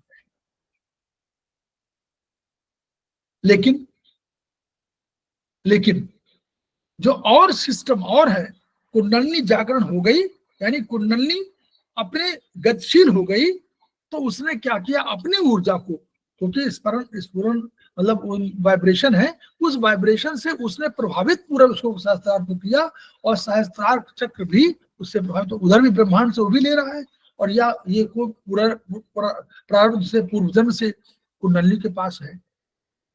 तो जब और चीजें हुई, और जो चक्र हैं ये उसके शरीर के रूप में है, कई शरीर के रूप में हो, तो उसी तरह उन्होंने उदाहरण, बाद में उदाहरण दिया है कि जैसे एक मदर है, जब तक उसके हस्बैंड के साथ स्थिति रहती है तो वो एक शरीर, दोनों एक प्राण, 2 शरीर एक प्राण के रूप में रहते हैं। लेकिन जैसे ही बच्चे होते हैं तो वो उसका उस पुरुष रूपी एनर्जी को वो फॉर्म में, कई फॉर्मों में बांट देती है। तो ये कुंडली जो है, इसने क्या किया, अब ये जितनी ऊर्जाएं थी उनके बीच के, जो उनके बच्चों के तुल्य थे, इन सब में अपनी ऊर्जा को बांट दिया। तो उस कुंडली के अनेक शरीर हो गए और सहस्त्रार चक्र और कुंडलिनी उसी रूप में एग्जिस्ट कर रहे हैं। तो जो भी बीच के चक्र है वो कुंडलिनी की ही प्रतिकृति है, चाहे जिस रूप में उसको माना जाए। ऊर्जा दोनों से ग्रहण कर रहे हैं, चाहे सहस्त्रार से ग्रहण करें और चाहे कुंडलिनी से करें। ये उन्होंने कहा शून्य चक्र, होमो चक्र, हेट्रो चक्र, ये कंसेप्ट था कि शून्य से होमो हेट्रो बना, ये उन्होंने पहले से कंसेप्ट बनाया और इसी पर उन्होंने उनका कंसेप्ट है प्रोफेसर ताकजीवो का, वही। अब इसको सोलर चक्र कहा, तो वही ब्रह्म चक्र को ही, ब्रह्म चक्र क्या था, जैसे सूर्य क्या है, सूर्य जो है हमारे यांग चक्र, यांग में सबसे प्रभावशाली है। तो ब्रह्मांड या हम कहें स्वर्ग की कल्पना में हमने कहा कि स्वर्ग की कल्पना में सोलर बहुत महत्वपूर्ण है। वैसे ही सोलर चक्र यहाँ पे आ गया क्योंकि वो ब्रह्म चक्र का प्रतिनिधि था। वो जो स्वर्ग है उसका रिप्रेजेंटेटिव है, तो सोलर चक्र ब्रह्म चक्र का रिप्रेजेंट, उसी को सोलर चक्र कह दिया गया। वो और कुंडलिनी जो है वो हमारी इंटरनल सोलर चक्र है और वो इसको सोलर चक्र को ब्रह्म चक्र कह दिया। तो दोनों चक्रों का प्रयोग उसी रूप में हम लोग करते हैं। एक जगह 1+8 जो दिखाया हुआ है वो इन्हीं का प्रयोग है कि कुंडलिनी और सहस्त्रार दोनों मिलकर के सोलर चक्र हैं और वो दोनों की परिकल्पना वही है। दोनों एक दूसरे को मिल करके और अपने शरीर को संचालित करते हैं। तो ब्रह्म चक्र के ऊर्जा परिवार में क्या है, कुंडलिनी है, सहस्त्रार है, मूलाधार, स्वादिशा, मणिपुर सब है और कुंडलिनी और सहस्त्रार मिल करके और ये उसके परिवार को। अब इस वाले कंसेप्ट को थोड़ा अच्छी तरह से समझ लीजिए। ऐसे पूरा चित्र बनाया हुआ है कि ये लेफ्ट और राइट हैंड, तो जब राइट हैंड का होगा तो रिप्रेजेंटेशन यहाँ पर होगा। देखिए तो ये मूवमेंट जो है इसका, ये डायरेक्शन की दिशा यूं हो जाएगी, ऐसे देखिए यूं करके यूं। तो उन्होंने डायरेक्शन बताने की कोशिश किया कि जो डायरेक्शन होगा वो राइट हैंड में क्लॉकवाइज रोटेशन होगा और लेफ्ट वाला जो होगा, देखिए लेफ्ट वाला यूं करेंगे तो यहाँ टच होगा, तो लेफ्ट वाला मूवमेंट कैसे होगा, लेफ्ट हैंड में एंटी क्लॉकवाइज। इसको समझ लीजिएगा, आगे काम देगा। लेफ्ट हैंड का जो चक्र है इनको यांग चक्र कह सकते हैं, इनका एंटी क्लॉकवाइज होगा और जो होमो चक्र होंगे यानी जो राइट हैंड में होंगे होमो चक्र, उनका हमेशा क्लॉकवाइज मूवमेंट होगा। देखिए तो इस तीर से देखिए, ये तीर किधर जा रहा है बताइए, यहीं पे बता लीजिए, समझ लीजिए। कोई एनीवन चक्र क्लॉकवाइज, ये एंटी क्लॉकवाइज है। तो उस रूप में उन्होंने बताने की कोशिश किया कि ये जब हम लोग आगे पढ़ेंगे तो इन्हीं से, इसी चित्र से गवर्न किया है। देखिए बहुत अधिक क्लैरिफाइड नहीं है, पहले मैं बता दूं आपको। उन्होंने भी चित्रों के माध्यम से अधिक कहा है, थ्योरी के रूप में शायद कम कहा है, इसीलिए उसी चित्र को लिया हुआ है। लेकिन इसका अर्थ यही है कि जैसे इस हाथ, ऐसे हाथ को करके पूरा शरीर को करें, जो राइट वाली में होगा, तो अगर राइट हैंड की बात होगी तो ऐसे खुलेगा ना, तो यहाँ पर टच करेगा ये वाला, और ये ऐसे खुल जाएगा तो यहाँ टच करेगा, तो इसका लेफ्ट मूवमेंट होगा एंटी क्लॉकवाइज, इसका क्लॉकवाइज मूवमेंट होगा। तो राइट में जो भी होमो चक्र होंगे यानी इन चक्र जिसको बोलेंगे, वो इन चक्रों का हमेशा क्लॉकवाइज मूवमेंट होगा और यांग चक्रों का एंटी क्लॉकवाइज मूवमेंट होगा।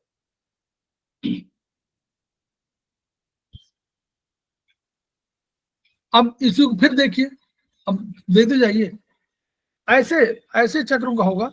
अगर ऊपर नीचे की ओर हो चक्र, मान लीजिए ऊपर नीचे चक्र हो तो कैसे होगा, देखिए ऐसे है ना, ऐसे दिखाई हुआ चित्र देखिए, चित्र देखिए। तो दाहिने, अगर आप अपर नीचे वाले को खोलेंगे, नीचे वाले को हाथ खोल दीजिए तो ऐसे रहेगा। हाँ, आपको दिखाई नहीं दे रहा हमारा सामने, आपने अपना करके देखिए, नीचे वाली तरह रहेगा ना। अगर आप ऊपर खोल दीजिए हाथ तो बायां हाथ कैसे रहेगा, लेफ्ट हैंड नीचे, बोलिए अपना आप करिए ना, करके देखिए। ऐसे खोल दीजिए हाथ तो लेफ्ट हैंड का चक्र कैसे रहेगा, बोलिए। लेफ्ट हैंड ऐसे रहेगा ना, लेफ्ट में। अरे कोई, हाँ हाँ ना, हाँ ना, नहीं हो पा रहा, नहीं समझ में आ रहा, थक गए। जी सर, ठीक है। थक गए ना? नहीं नहीं, थक नहीं। नहीं देखिए, ऐसे हाथ किए थे आप, और इसे खोल दीजिए हाथ को, और लेफ्ट हैंड को देखिए, तो लेफ्ट हैंड में आपका ये ऐसे दिखेगा ना, जैसे मेरा दिख रहा है, मैं अपने को देख रहा हूँ, हाँ ऐसे जी। तो हाथ दिखेगा आपका। तो ऐसे हाथ दिखेगा, तो लेफ्ट हैंड को हम लोगों ने क्या कहा था, उसका मूवमेंट कैसे होगा? Anti clockwise. Anti clockwise. देखिए एंटी क्लॉकवाइज है। अच्छा, अब ऊपर देखिए, इसको मैंने खोल दिया, ऊपर वाले को, ऊपर वाले खोला, ऊपर वाले खोला और यूं खोला, तो ऐसे तो खोलेंगे, तो इसे ये सब मूवमेंट कैसे होगा? राइट वाला है तो इसका मूवमेंट कैसे होगा, बोलिए? राइट का क्लॉकवाइज। क्लॉकवाइज। क्लॉकवाइज। क्लॉकवाइज। वही ऊपर ऐसा ना, विचक ऊपर नीचे है तो ऐसे क्लॉकवाइज। और वो बताने की कोशिश किया है कि अगर ऐसे ऊपर नीचे होंगे चक्र तो भी इसका एंटी क्लॉकवाइज होगा, उसका क्लॉकवाइज होगा, और बाएं दाएं होंगे तो ये भी होगा, उसी तरह होगा जैसे बताया गया। ये आगे चल के आपको जब आएगा कि चक्र, तो ये उन्होंने उसको तमाम चीज पढ़ने की कोई बात नहीं है। अब ये अंतःस्राव सिस्टम से संबंधित वहीं पर जहां जहां आपकी जो पीनियल बॉडी, सारे थायराइड उनका है, वो पूरा जो किताब आपका नहीं है, उस किताब को इसमें पूरा डाल दिया है। ये वाला पूरा वही है। एंडोक्राइन सिस्टम, तंत्रिका सिस्टम हम लोग पहले पढ़ चुके हैं। स्थानीय हार्मोन, सामान्य हार्मोन, ये हार्मोन, ट्रॉपिक हार्मोन, सब उन्होंने डाल दिया। कहा कि सहस्त्रार चक्र हाइपोथैलेमस की जगह पर है, और वो उसी तरह कंट्रोल कर रहा है जैसे कि हमारा हाइपोथैलेमस कंट्रोल कर रहा है। ये उसके पूरे वो दिए हुए हैं, इन्हीं के पूरा 10। अब ये 10 है, देखिए 10 उसके अंग हैं। सहस्त्रार चक्र देखिए लिखा हुआ है यहाँ पर, ये 10 न्यूक्लियाई से मिलकर बना हुआ है, और न्यूक्लियाई के नाम प्रीऑप्टिक, सुप्राऑप्टिक, सुप्रा चिस्मैटिक और paraventricular, anterior, medial, lateral, posterior, arcuate nucleus, mammillary. इन सब का उन्होंने कहा कि जो 10 हैं, यही 10 हमारे उसमें, उन्हीं का पूरा दे दिया कैसे हाइपोथैलेमस का होता है वो। और इन्होंने कहा कि जो 10 हैं ये हमारे, इन्होंने का अब यहां थ्योरी आ गई आयुर्वेदिक एक्यूप्रेशर प्रयागराज। उन्होंने कहा कि जो हमारा है, वैसे तो सहस्त्रार चक्र बाएं हाथ के अंगूठे में प्रोफेसर पार्क जी ने कहा था, और कुंडलनी दाहिने हाथ के अंगूठे में कही थी, लेकिन इन्होंने कहा ना, ये 10 हमारे जो है हाथ की 10 उंगलियों को नाखून के बॉर्डर अर्थात नख चक्र, सहस्त्रार चक्र के 10 ऊर्जा द्वार हैं। This is the concept of, यही जो एस्पस, this is the concept of एस्पस। ये एस्पस ने अलग से अपना कर दिया, प्रोफेसर पाल जी के उससे अलग, उसको उन्होंने और आगे इलेबोरेट कर दिया कि ये ब्रेन के 10 न्यूक्लियाई जैसे होते हैं, वैसे ही ये 10 द्वार हैं। और हाथ हमारे जो ज्ञानेंद्रिया, कर्मेंद्रिया, उनके साथ हाथ और पैर हमारे, ये सबसे अधिक एक्टिव होते हैं। और ब्रेन का जो होमो करेस्पॉन्डेंस लिया गया, उसमें उन्होंने कहा कि देखिए, अंगूठा कंट्रोल उपकरण है, बायां हाथ हेट्रो है, दाहिना हाथ होमो है, और कंट्रोल अंगूठा कंट्रोल उपकरण है। तो बाएं में क्या होगा, वायु, ऊपर वाली ऊर्जा, वायु, ऊष्मा, प्रवर ऊष्मा और प्रकाश, ये आएगी। और दाहिने हाथ में अंगूठा कंट्रोल और आर्द्रता, शुष्कता, हाँ आर्द्रता, शुष्कता, शीतलता और अंधकार, ये 4 ऊर्जाएं उसमें आ जाएंगी। ये कंसेप्ट लिया उन्होंने। और दूसरा कंसेप्ट लिया कि शरीर विज्ञान का जो है, उसमें फ्रंटल, क्योंकि लोब, फ्रंटल लोब सबसे बड़ा है, 2 मिनट का, फ्रंटल लोब सबसे बड़ा है, इसलिए अंगूठा और इंडेक्स फिंगर को कहा गया सबसे अधिक होने की वजह से इसको दोनों को होमो करस्पॉन्डेंस में अंगूठा और तर्जनी उंगली को लिया, और फिर उनको पैराइटल, फिर उसके बाद टेम्पोरल, और उसके बाद ऑसिपिटल लोब किया, और जिसका चित्र बनाया।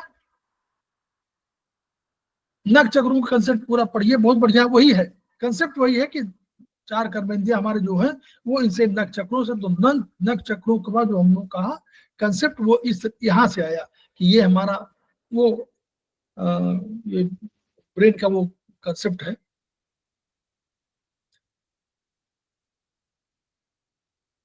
वो अब ये यहाँ देखिए, ताप, दाब, स्पर्श, और ये आगे पैरेटल और दृष्टि, ऑक्सीपिटल, श्रवण जो है आपका स्मेल और टेम्पोरल से आता है, और ये जो चेतना वाला है वो मेन फ्रंटल और पैरेटल की होती है। तो ये कंसेप्ट आया कि जो हमारी कर्मेंद्रिय है वो हमारी प्रभावित होती है किससे, किससे, फ्रंटल लोब से, और जो हमारी शेष ज्ञानेंद्रियां हैं वो हमारे 3 और लोब जो हैं उनसे प्रभावित होती है। तो यानी 3 लोब का संबंध जो होगा ये वाला, ये हमारा ज्ञानेंद्रियों से और ये हमारा कर्मेंद्रिय से, मेन कर्मेंद्रिय से, और इसी के आधार पर, इसी के आधार पर जो बना दिया वो आप ये समझ लीजिए, ये दिस इज, ये कंसेप्ट है उससे से डेवलप हुआ।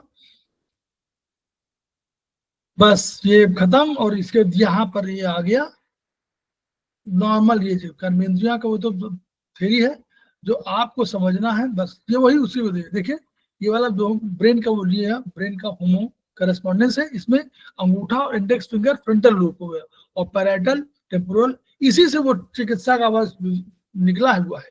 हम लोग जो कहते नहीं है कि अगर फ्रंटल में हो तो मिडिल में कर दे, वो फ्रंट इंडेक्स में करिए, और पैरेटल में हो तो मिडिल में करिए, वो यहाँ से निकला हुआ कंसेप्ट। और बस आपको अल्टीमेटली ये दिस इज द, ये इसको आपको यूज करना है। लेफ्ट में वायु, उससे बड़ी उष्मा, प्रवर उष्मा और प्रकाश, ठीक है, वायु, फिर उससे बड़ी इंडेक्स फिंगर, फिर उससे बड़ी रिंग फिंगर, और उससे बड़ी प्रकाश। तो 4 ये हो गए इसमें, 4 ये ऊर्जा, और ये कंट्रोलर पॉइंट है, ठीक है। लेफ्ट थंब जो है वो कंट्रोलर है, ठीक है। तो लेफ्ट जो है ये वो हेट्रो हुआ ना, हेट्रो ऊर्जा, और ये वाला होमो, और ये फिर आपका उसमें वहां देखिए, इस वहां शुरू करिए नीचे से, पहले से ऊपर क्या आएगी, पहले क्या आएगी ऊपर बताइए, आर्द्रता आएगी ना, सबसे ऊपर की तरफ आर्द्रता आएगी, फिर आर्द्रता के बाद शुष्कता आएगी, फिर उसके अंदर शीतलता आएगी, और फिर अंधकार। तो पहले ऊपर आर्द्रता, ऊपर यहां से नीचे से ऊपर जाइए, इस वाले में लेफ्ट में नीचे से ऊपर जाइए, वायु, उष्मा, प्रवर उष्मा और प्रकाश, क्लियर। जल के ऊपर है तो जल के ऊपर वायु भार है, तो वायु पहले, फिर उष्मा, फिर प्रवर उष्मा और फिर प्रकाश। जल के नीचे जाना है तो पहले, सबसे पहले आर्द्रता ऊपर है, फिर उसके नीचे शुष्कता, उसके नीचे शीतलता, फिर तो इस तरह जाना है। तो यहाँ सबसे पहले आर्द्रता, स्मॉल फिंगर, उसके ऊपर फिर आपको शुष्कता, फिर आपको शीतलता, और फिर वो शीतलता, और फिर अंधकार। इस तरह जाना है उल्टा। तो यहाँ नीचे से ऊपर जाना है, वहां ऊपर से नीचे जाना है, क्लियर। इस तरह आप हमेशा इनका प्रयोग आप करेंगे। जैसे अभी आप इसमें तमाम पढ़ेंगे कि जैसे मान लीजिए आपको कह रहे हैं कि इस समय गर्मी अधिकारी, तो गर्मी वाली कहाँ पर है, देखिए index finger, left index finger, left hand का इंडेक्स फिंगर पे है उष्मा है, तो उसको सिलेक्ट करना होगा, ठीक है। और इधर शीतलता को आपको बढ़ा देना होगा। बोलिए, सिंगल पॉइंट ट्रीटमेंट जो होता है इसमें वो है, इसी से डिराइव किया हुआ है। वहां पर काल पर उपचार इसी से डिराइव हुआ है। यहाँ पे कह रहे उष्मा है तो आप इंडेक्स फिंगर के लेफ्ट हैंड के इंडेक्स फिंगर में उष्मा को सिलेक्ट कर दीजिए, ठीक है, यहाँ सिलेक्ट कर दीजिए अकॉर्डिंग टू कलर ऑफ। अगर कलर से करना हो तो कलर ऑफ प्रोफेसर पारड्यू, चाइनीज, आयुर्वेदिक नहीं। उष्मा को यहाँ पर कर दीजिए, और यहाँ पर शीतलता ऊर्जा है, रिंग फिंगर, राइट हैंड के रिंग फिंगर, इसको आप टोन कर दीजिए, शीतलता को, गर्मी पड़ रही है। तो इस तरह आपको ये चक्रों का मिल जाएगा। ये कंसेप्ट है। ऐसे देखिए चित्र बने, थोड़ा सा राइट हैंड लेफ्ट हैंड, देखिए राइट हैंड लेफ्ट हैंड, बस थोड़ा समझ लीजिए कि एक दूसरे को बैलेंसिंग, लेफ्ट वाला राइट को बैलेंस करता है, इसलिए उन्होंने चित्र ऐसे बना दिया है, इसी से आपको समझ जाना है बस। और बस प्रयोग इसका यही है, जो मेन हम आपको बता रहे हैं, ये प्रयोग हमको आपको करना है और इस तरह जो है इस चैप्टर को समझना है। काफी कुछ समझ में आया होगा, मुझे लगता है शायद थोड़ा सा टफ तो है, थोड़ा सा टफ है तो हम लोग, लेकिन फिर भी हम लोग जितना समझना चाहते हैं उतना समझ लेंगे। 2 बार इसके लेक्चर 2 बार हो चुके हैं, एक पहले भी आपको मिलेगा, आप उसको भी सुनिए, इसको भी सुनिए। इसके पहले भी हमारा सेमेस्टर 4 में हो चुका है, उसको भी आप लोग देखिए। सेमेस्टर 4 में ये भी हुआ है, इसको भी देखिए। तो मुझे लगता है 2 ही लेक्चर है इसमें, तो आप दोनों पर आप कोशिश करेंगे तो आपको काफी कुछ समझ में आएगा। हम लोग कोशिश करेंगे, जहां समझ में नहीं आएगा धीरे धीरे हम लोग आगे, क्योंकि 4 सेमेस्टर तक हम लोग फिर कंटिन्यू करेंगे। जैसे हम लोग कब से शुरू करना चाहिए, वैसे हम लोग कब से शुरू करना चाहिए बताइए। दर्शन जी बोलिए। जुलाई ना, जुलाई सेमेस्टर के साथ। वाई जुलाई। मीनाक्षी मैडम, ईशा कालरा मैडम,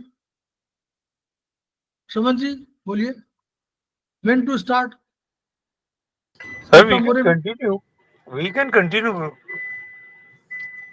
हाँ नहीं, कंटिन्यू तो आप 2-4 दिन तो ब्रेक इसलिए देंगे कि आप लोग इम्तिहान में बिजी होंगे, तो ब्रेक तो देना पड़ेगा जून में। हाँ, बीच बीच में थोड़े ब्रेक दे सकते हैं सर। नहीं ऐसा है ना, 3 तारीख के बाद से, 3 जून के बाद से हम सारा ब्रेक देंगे। आप लोग अपना पढ़िए, अपना एग्जाम दीजिए। अच्छा, एग्जामिनेशन पॉइंट ऑफ व्यू से मैं एक्चुअली एग्जाम दे ही नहीं रहा हूँ ना। मैं एग्जाम दे ही नहीं रहा हूँ। मैं कोई बात नहीं, जो लोग दे रहे हैं उनकी बात कर रहे हैं भाई, उनके लिए तो भाई सबके लिए है ना ये, तो उनको लिए ब्रेक देंगे। तो ब्रेक देने के बाद मैं पूछ रहा हूँ कि किस डेट पर, अच्छा देखिए इम्तिहान देंगे, तनाव होगा, तो ईशा कालरा मैडम जाएंगी कहीं, 3-4 दिन घूमने जाएंगी, दर्शन जी कहीं घूमने जाएंगे, मीनाक्षी मैडम कहीं घूमने जाएंगे, अनिल शर्मा जी कहीं घूमने जाएंगे, मुन्नी गुप्ता मैडम दिल्ली आएंगी। तो ये सब थोड़ा नहीं, मैं नहीं आ रही, मैं कहीं नहीं जा रही सर। सर एग्जाम के 10 दिन बाद शुरू कर दीजिए। नहीं, एग्जाम के कितने दिन बाद? एग्जाम के कितने दिन बाद? 1 हफ्ता बहुत है। बोलिए, सब इंडोर्स करें तो 1 हफ्ता सर। वहाँ पर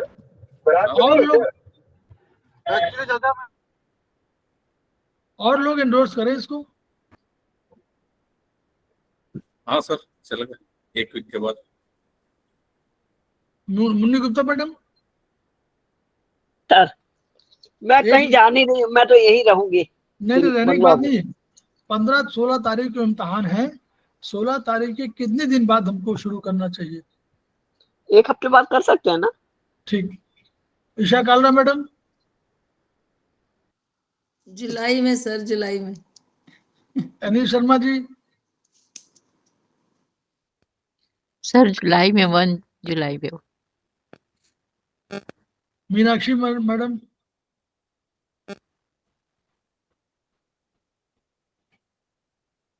नहीं। तो एनीवे और भी तमाम लोग बैठे हुए हैं। कोमल मैडम, डॉक्टर कोमल,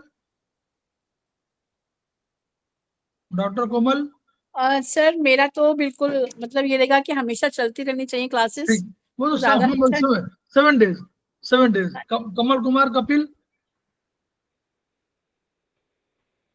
सर, कितने दिन का ब्रेक दें? Babli madam, Rita madam, Yashwati madam. Sir 7 days बहुत है। हाँ 7 डेज बहुत, वेरी गुड। रीता मैडम,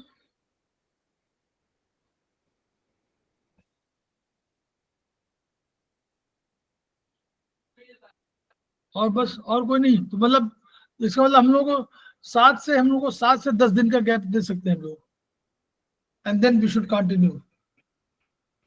देखिए हम लोग कंटिन्यू करना इसलिए जरूरी होता है, ईशा कालरा मैडम और अनिल शर्मा जी को जो आपने बताया, मैं बताना चाह रहा हूँ क्यों हम लोग करते हैं।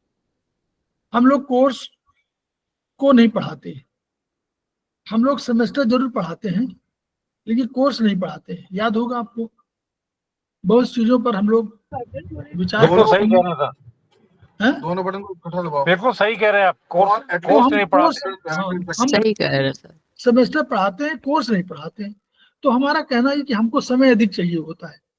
तो अभी देखिए हम लोग कब से पढ़ा रहे हैं, याद करिए 1-2 तारीख से हम पढ़ा रहे 2 हैं। जनवरी से 2 जनवरी से पढ़ा रहे हैं सर। 2 जनवरी से। अभी हम लोगों का सेमेस्टर 1 खत्म हुआ, 2 खत्म हुआ, 3 अभी हमारा चल रहा है। और जो इसकी संभावना है कि 20-25 तारीख को खत्म होगा, 25 मई को, और 20-25 या 25 मई के आसपास सेमेस्टर 4 खत्म होगा। अब आप समझिए कि कितना महीना हो गया, जनवरी, फरवरी, मार्च, अच्छा 2-4 दिन का ऑलमोस्ट गैप। 5 मंथ। तो इतने महीनों में हम लोग इतना ही कोर्स कर पाए। और ऐसा भी नहीं कि हमने बहुत छुट्टी लिया हो, कुछ छुट्टियां तो लेनी आवश्यक होती है ना। और हम लोगों ने पहले तो ब्रेक नहीं दिया, शनिवार का ब्रेक नहीं दिया, वो तो बहुत बाद में जब रिक्वेस्ट आई तब हम लोगों ने दिया। हम लोग 7 डेज के कंसेप्ट में चल रहे थे। तो मेरा कहना ये है कि अगर हम लोग बहुत अधिक लिथार्जी हो जाएंगे तो मुझे भी लगता है, जैसे अभी आपको पता नहीं लगता कि नहीं लगता है, मैं I am not very good student. तो उसमें क्या है कि जब मैं 10 दिन नहीं पढ़ता हूँ या पढ़ाता हूँ तो मुझे भूलने लगता है। आप लोग पता नहीं भूलता है कि नहीं भूलता, लेकिन मुझे भूल जाता है। फिर 11वें दिन मेरा पढ़ने का मन नहीं करता, फिर पढ़ाने की, ये बात तो सच है कि कुछ दिन ना करो तो बिल्कुल मन नहीं करता। हाँ वो पढ़ाने का मन नहीं करता। और पढ़ाने में तो 2-3 दिन लिथार्जी और रहती है। तो अल्टीमेटली उस समय जो है और कंसंट्रेशन मतलब कम हो जाता है। तो इसलिए अगर हम ये नहीं कह रहे छुट्टियां किसी को 2 दिन इधर चाहिए, कोई उधर वहां करता है, ऐसे लोग करते भी हैं भाई। हम कभी हमेशा तो हम ना काम कर सकते हैं ना हम, तो रिलैक्स सभी को करना चाहिए। आप घूमिए भी, टहलिए भी, ये भी करिए, अपना काम भी करिए, उनके साथ आप एंजॉय करिए, तब तो फायदा है। तो हम लोग कोशिश करेंगे बीच बीच में हम लोग 2-4 दिन की छुट्टी ले लेते हैं, वो उसमें शामिल है, ठीक। तो इसलिए हम लोगों को शुरुआत सर 10 दिन काफी है। हाँ वही तो 10 दिन काफी है। और उसके बाद फिर हम लोग जो है फिर 2-4 दिन के गैप, जैसे हमारे शनिवार कोई गैप कह रहा है, कभी संडे कोई गैप कहता है, कभी कहते हैं कि भाई हम नहीं, 2 दिन हम ही लोग छुट्टी ले लेते हैं। तो ये हम लोग चलता रहेगा, तभी हम लोग 4 सेमेस्टर, देखिए 4 सेमेस्टर क्यों कर पाए। और धीरे धीरे हम लोग जब अब बढ़ेंगे तो 4 सेमेस्टर बाद हम चाहते क्या है, हम चाहते हैं कि कम से कम 6 सेमेस्टर करें। नहीं कर पा रहे हैं, पीड़ा है, क्योंकि 5वां 6वां भी इंपॉर्टेंट है। और 6 तक अगर 6 सेमेस्टर तक, मेरा विचार क्या है कि अगर 6 सेमेस्टर तक आप लोगों ने बढ़िया से ज्ञान अर्जित कर लिया तो आगे सेमेस्टर में, आगे तो केवल आपको कंसेप्ट डेवलप करना, कुछ नहीं, आपको शोध करना है, फिर कुछ है नहीं। क्योंकि हम भी देख चुके हैं कि आगे बहुत चीजों में रिपीटिशन है, नथिंग एल्स। अगर आपने उसको बढ़िया से पढ़ दिया तो रिपीटिशन है। तो इसलिए मेरा तर्क ये है कि हम लोगों को अधिक समय लेजर में नहीं रखना चाहिए। इसलिए आप लोग घूमने जाइए, जिसको घूमने जाना हो भाई, सब हम लोग जाते हैं, कहीं जाना है, गर्मी में जाना है, छुट्टी में जाना है, ये सब करिए। लेकिन क्लासेस जो है, क्योंकि अगर देखिए कुल मिलाकर 20 स्टूडेंट भी अगर होते हैं, देखिए 15-20 होते हैं, लेकिन तब भी हमको आनंद आता है, हम सबको आनंद आता होगा। हमको इससे मतलब नहीं है, लेकिन देखते बहुत से लोग हैं, जो लोग यहाँ पर नहीं बैठे वो भी देख रहे हैं, वो उतने ही वाइटल हैं, उतने इंपॉर्टेंट है। नहीं श्रवण जी बोलिए। सर सही कह रहे हैं आप, वो उतना इंपॉर्टेंट है। मैंने बताया 2-3 स्टूडेंट का जो हमारे पास वो मैसेज आया बाद में मेरे नंबर से कि सर मैं तो 2 साल से देख रहा हूँ आपका वीडियो, और मुझे आप ग्रुप में शामिल कर लीजिए। तो उनको ग्रुप में शामिल किया। तो वो मतलब मतलब जो सपोर्टर हैं वो भी हैं, जो सब्सक्राइबर हैं वो भी सपोर्टर हैं, वो भी तो देख रहे हैं हमको। आज को देख रहे हैं, कल देख रहे हैं, बस इतना है। आप सामने देख रहे हो मेरे, वो 2 घंटे बाद देख रहे हैं, है ना। ये है तो ये नहीं, बोलिए दर्शन जी। हाँ सही जी है? सर। हाँ लेकिन लाइव में जो इंटरेक्शन होता है वो अलग ही रहता है। मैं ये नहीं कह रहा हूँ, मेरा कहना है कि स्टूडेंट तो वो भी है हाँ जी सर, वो भी जो है 2 घंटे बाद देखना है। हाँ, जैसे हमारी क्लास कभी मिस हो जाती है तो हम वीडियो देख ही लेते हैं, तो उस हिसाब हाँ से वही मेरा वही कहना है भाई। आज की डेट में अगर 1233 सब्सक्राइबर हैं तो वो इसी क्लास की वजह से तो ना आप लोग बैठे हैं, तो इंटरेक्शन हो रहा, वो हो रहा, इन्हीं वजह से क्लास बड़े हुए होंगे। या जो हम देखिए हमारे सारे लोग वो है। अभी आज मैडम आई हैं वैदेही, तो वैदेही मैडम अगले महीने जो है सेमेस्टर 1 पढ़ा रही हैं, पढ़ाने जा रही हैं। इसी में से आप लोग 2-4 लोग में से और अगले साल पढ़ाना, अगले सेमेस्टर में पढ़ाना शुरू करेंगे। यही सब तो वो एनर्जी तो यही है। एनर्जी सामूहिकता में है, कभी इंडिविजुअल में है ही नहीं एनर्जी। तो इसलिए कुछ नहीं, सब खूब अपना एंजॉय करिए, खूब पढ़िए, खूब लिखिए, खूब ट्रीटमेंट करिए, खूब मस्त रहिए। जितना अपने को आप स्वस्थ रखेंगे उतना ही बढ़िया आप कर पाएंगे और उतना ही बढ़िया हमारे खेमका सर के सपने पूरे होंगे। Each one reach one, each one treat one, each one teach one.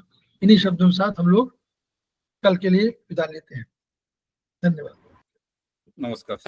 नमस्कार सर। नमस्कार सर, थैंक नमस्कार। यू सर, नमस्ते। नमस्कार जी, बहुत बहुत धन्यवाद।